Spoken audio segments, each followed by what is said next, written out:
The sky over the Pacific did not simply darken. It collapsed, as if the war itself had decided to fall straight out of the clouds.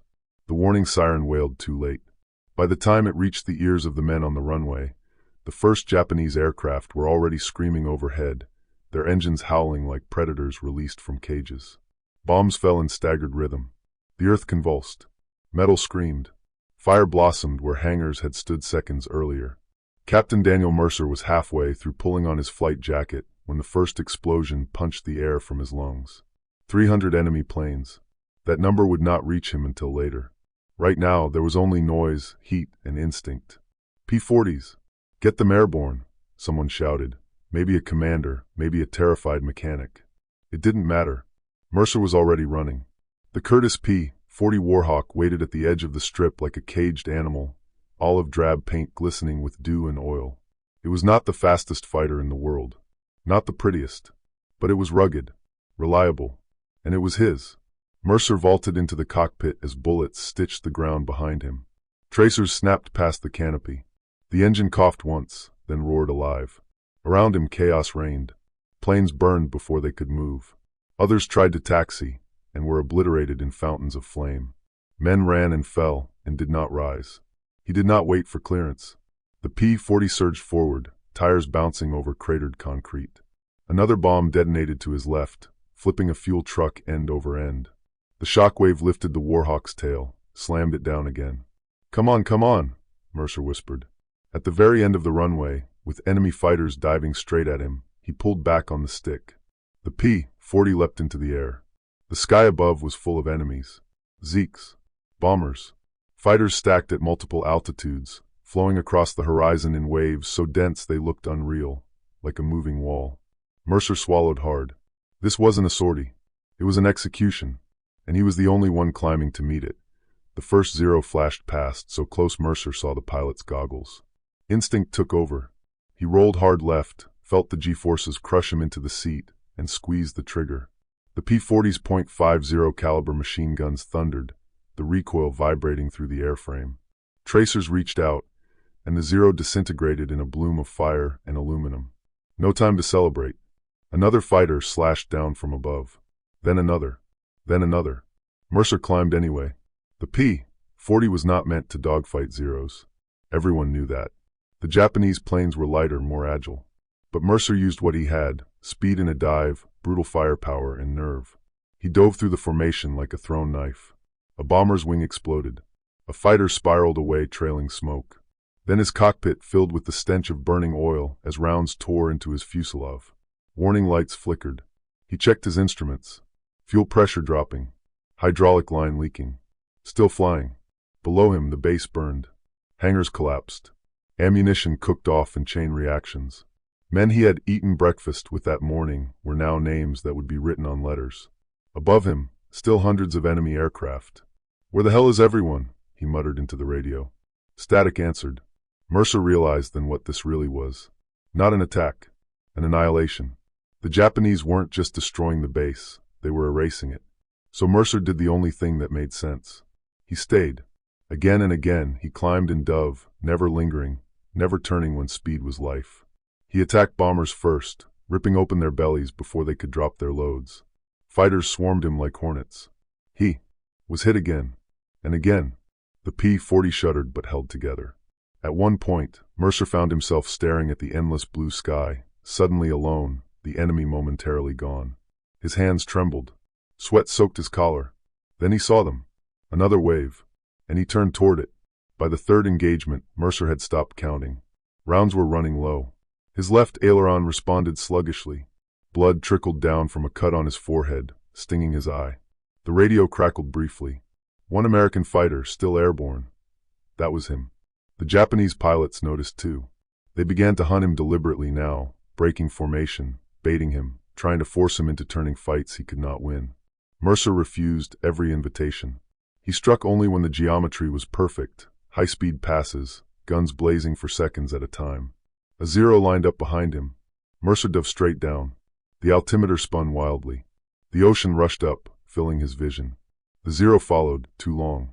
At the last possible second, Mercer pulled up. The P-40 screamed in protest. The Zero didn't. It shattered against the sea in a white explosion. Mercer gasped for air, chest heaving. He was exhausted, terrified, and completely alone. But each bomber he destroyed meant fewer men dying on the ground. Each fighter he dragged away bought precious seconds. Time mattered. Even now. By mid-morning, the Japanese began to withdraw. Not because they had failed, but because there was nothing left to destroy. Mercer followed them as far as his fuel allowed, guns clicking empty now, the P-40 scarred and bleeding oil across the sky. When he finally turned back, the silence was unbearable. The base was gone. He landed on what remained of the strip, the tires skidding over debris and ash. The engine died the moment he cut power. Only then did Mercer realize his hands were shaking so badly he could barely unbuckle his harness. He climbed out and looked at his aircraft.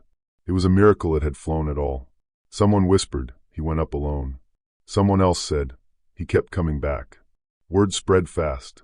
1 P-40, 300 Japanese planes, and a base that still existed, barely, because one man refused to leave. The paperwork began almost immediately. Eyewitness accounts, damage assessments, gun camera film that showed enemy aircraft erupting into flame. Ground crews testified how bombers had been driven off before releasing their payloads. The commanding officer did not hesitate. Recommend Captain Daniel Mercer for the Medal of Honor. It felt inevitable. Mercer didn't think about medals. He was too busy helping dig bodies from wreckage. Too busy attending funerals without coffins. Too busy replaying the sky in his dreams. Weeks later, the recommendation moved up the chain. Then it slowed. Questions appeared. Had he disobeyed standing orders by taking off without clearance? Had he engaged beyond prescribed limits? Could the number of enemy aircraft truly be verified? Mercer heard none of this directly. He only felt the silence. By the way, if you're still gripping this moment with me, holding your breath the way those men did on the ground, make sure you're subscribed. Stories like this don't end where you think they will, and we're only halfway through. The citation stalled. Then it was downgraded. Distinguished Service Cross. An honor, but not the honor. Mercer accepted it quietly. He stood straight. He saluted. He said nothing. But others were furious. Pilots who had seen the sky. Mechanics who counted bullet holes. Officers who knew what had been prevented by that single aircraft refusing to die. They wrote letters. They appealed. The war moved on. And history, already busy with bigger names and louder victories, began to forget. Mercer survived the war. That alone made him luckier than most. He came home older than his years, quieter than before. He flew no more combat missions after his injuries caught up with him. The sky, once his refuge, had taken enough. Sometimes, at reunions, someone would bring it up. That day, they say it was 300 planes. Mercer would shrug. Felt like more. He never campaigned for the medal. Never chased it. But when younger pilots asked him why, he would pause before answering. Because sometimes, he said, the truth doesn't fit neatly into a citation. Years passed. Documents were lost. Witnesses died. The war became black and white footage and textbook paragraphs. But among those who knew, really knew, Mercer's name never disappeared. They taught it quietly. 1 P-40, one pilot, and a sky that should have swallowed him whole. Decades later, historians reopened the files. New analysis. Corroborated enemy records. Japanese loss reports that matched the gun camera footage. The numbers held. So did the story. A renewed recommendation was submitted. Again it climbed the ladder. Again it stalled. Policy. Precedent. Technicalities. Mercer did not live to see the final decision.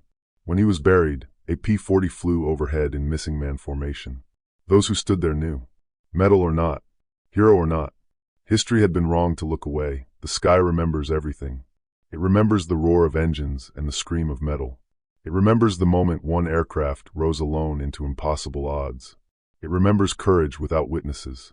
Today, a P-40 sits in a museum, paint restored, bullet holes patched. Visitors read the plaque and move on. But sometimes a child stops and stares. And somewhere in that silence, the truth still flies. 1 P-40, 300 planes, and a hero who did the job anyway.